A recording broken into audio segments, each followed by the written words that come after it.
చలి పంజా విసిరింది. రాష్ట్ర వ్యాప్తంగా చలి తీవ్రత ఒక్కసారిగా పెరిగింది. చలితో ఉత్తర తెలంగాణ చిగురుటాకులా వణుకుతోంది. ఉత్తర తెలంగాణ జిల్లాల్లో చలి తీవ్రత అధికమైంది. ఏజెన్సీ గ్రామాల్లో కనిష్ట ఉష్ణోగ్రతలు నమోదవుతున్నాయి. కుమరం భీం ఆసిఫాబాద్ జిల్లా సిర్పూర్ యూలో అత్యంత కనిష్ట ఉష్ణోగ్రత నమోదైంది. 7.1 డిగ్రీలుగా నమోదైందని హైదరాబాద్ వాతావరణ కేంద్రం తెలిపింది. ఉదయం పొగమంచు చలిగాలులు వీస్తుండగా రాత్రి సమయంలో చలి తీవ్రత క్రమంగా పెరుగుతుందని తెలిపింది.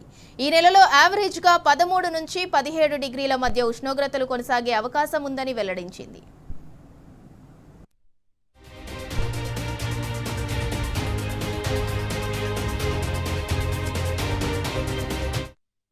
రాష్ట్ర వ్యాప్తంగా సాధారణం కంటే 4 నుంచి 5 డిగ్రీల మేర ఉష్ణోగ్రతలు పడిపోయాయని తెలిపింది. వచ్చే 3 రోజులు ఇదే విధంగా వాతావరణం ఉంటుందని వివరించింది.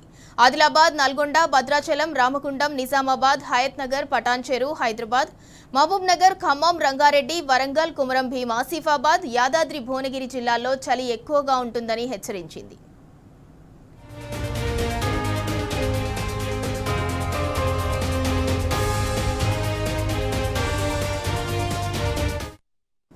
రాష్ట్రంలో చలి తీవ్రత పెరిగే అవకాశం ఉండటంతో ప్రజలు అప్రమత్తంగా ఉండాలని వైద్యారోగ్య శాఖ హెచ్చరించింది. రెస్పిరేటరీ ఇన్ఫెక్షన్లు, సీజనల్ ఫ్లూ పెరిగే అవకాశం ఉండటంతో అలర్ట్గా ఉండాలని డిహెచ్ రవీందర్ నాయక్ సూచించారు. జ్వరం, దగ్గు, గొంతు తడి ఆరిపోవటం, నొప్పులు ఉంటే నిర్లక్ష్యం చేయొద్దని తెలిపారు. ఇక గర్భిణీలు, 5 ఏళ్లలోపు చిన్నారులు, వృద్ధుల్లో సీజనల్ ఫ్లూ లక్షణాలు ఉంటే వెంటనే సమీపంలోని ఆసుపత్రులను సందర్శించాలని కోరారు.